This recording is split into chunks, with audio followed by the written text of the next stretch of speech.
আল্লাহ রাব্বুল আলামিন আমাদেরকে এই পৃথিবীতে প্রেরণ করেছেন। এই পৃথিবীতে আল্লাহ তাআলা আমাদেরকে প্রেরণ করেছেন, আমরা এমনি এমনি আসতে পারি নাই। মা বাবার মাধ্যম ভীতি রেখে কেউ পৃথিবীতে আসতে পারে নাই। আমরা প্রত্যেকেই মা বাবার মাধ্যমে পৃথিবীতে এসেছি। কথা বলেন ঠিক কিনা? এই আলোচনাটা এই জন্য করব, বর্তমান বৃদ্ধাশ্রমের জামানা চলছে। মা বাবার কদর জানি যেন দিন দিন উঠে যাচ্ছে, কারণ আমরা মা বাবার কদর বুঝি না। আল্লাহ রাব্বুল আলামিন মা বাবার মাধ্যমে পৃথিবীতে প্রত্যেকটা সন্তানকে প্রেরণ করেছেন। চারটা ক্যাটাগরিতে আল্লাহ তাআলা মানুষ সৃষ্টি করেছেন। এর মধ্যে এক নাম্বার ক্যাটাগরি হচ্ছে মা বাবার মাধ্যম ছাড়া আল্লাহ তাআলা মানুষ সৃষ্টি করেছেন। বলেন তো তিনি কে? আল্লাহ। আল্লাহ সৃষ্টি করছে কাকে? মা বাবার মাধ্যম ছাড়া। না, আদম আলাইহিস সালাম। মাশাআল্লাহ, আদম আলাইহিস সালাম, ওনার মাও নেই বাবাও নেই। আল্লাহ কুদরত প্রকাশ করার জন্য মা বাবার মাধ্যম ছাড়া ওনাকে সৃষ্টি করেছেন। আবার আল্লাহ তাআলা শুধুমাত্র বাবার মাধ্যমে মা ছাড়া মানুষ সৃষ্টি করেছেন। বলেন তো তিনি কে?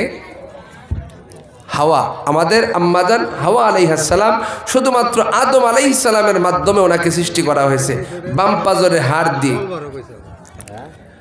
আবার আল্লাহ তাআলা বাবা ছাড়া শুধুমাত্র মায়ের মাধ্যমে মানুষ সৃষ্টি করেছেন। তিনি কে? ঈসা আলাইহিস সালাম। ঈসা আলাইহিস সালাম উনি পৃথিবীতে এসেছেন বাবা ছাড়া মায়ের মাধ্যমে। আল্লাহ তাআলা কুদরত প্রকাশ করেছেন, আমি আল্লাহ ইচ্ছে করলে মা বাবা ছাড়াও মানুষ বানাতে পারি। আমি আল্লাহ ইচ্ছে করলে মা ছাড়া বাবার মাধ্যমে বানাতে পারি। আমি আল্লাহ ইচ্ছা করলে শুধুমাত্র মায়ের মাধ্যমে বাবা ছাড়াও আমি আল্লাহ সৃষ্টি করতে পারি। এছাড়া পৃথিবীতে আমরা যারা এসেছি, কিয়ামত পর্যন্ত যারা আসবে, প্রত্যেকে মা বাবার মাধ্যমেই আসতে হবে। কথা বলেন ঠিক কিনা?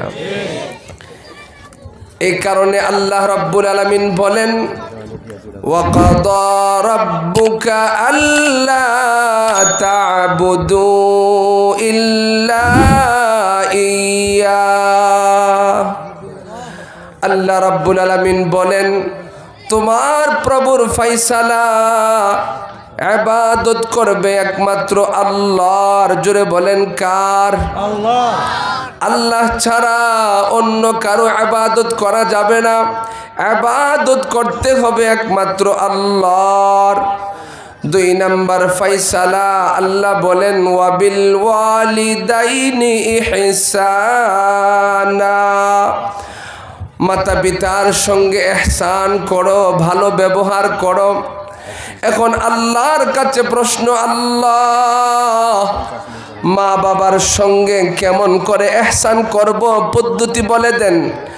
আল্লাহ রাব্বুল আলামিন বলেন, 5টা পদ্ধতির মাধ্যমে মা বাবার সঙ্গে ইহসান করো।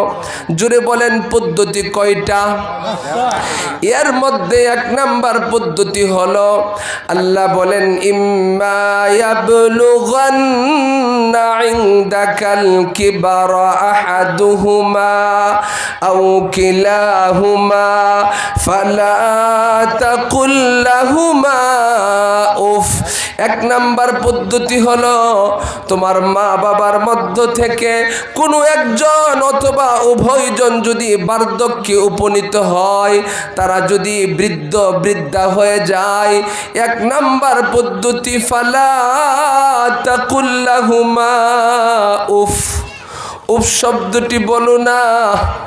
মা বাবার বয়স হয়ে গেছে, একটা কথা বারবার বারবার জিজ্ঞাসা করবে, বিরক্ত বোধ করবে না, উফ শব্দটি বলবে না।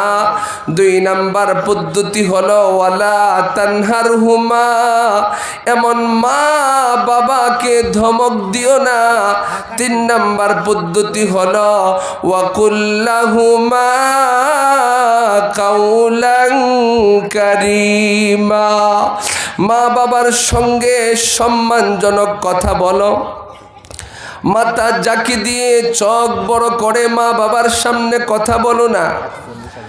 4 নাম্বার পদ্ধতি হলো ওয়াখফিদ লাহুমা জানাহাযুল্লি মিনার রাহমা, মা বাবার সম্মুখে বিনয়ের পাখা অবনত করো। 5 নাম্বার পদ্ধতি হলো মা বাবার জন্য আমি আল্লাহর কাছে প্রত্যেক ফরজ নামাজের পরে দোয়া করো, রব্বির হামহুমা কামা রব্বায়ানি সগীরা। হে আমার রব, আমার মা বাবা ছোট্ট সময় আদর স্নেহ করে যেমনভাবে আমাদেরকে লালন পালন করেছিলেন, আজকে তুমিও আমার মা বাবাকে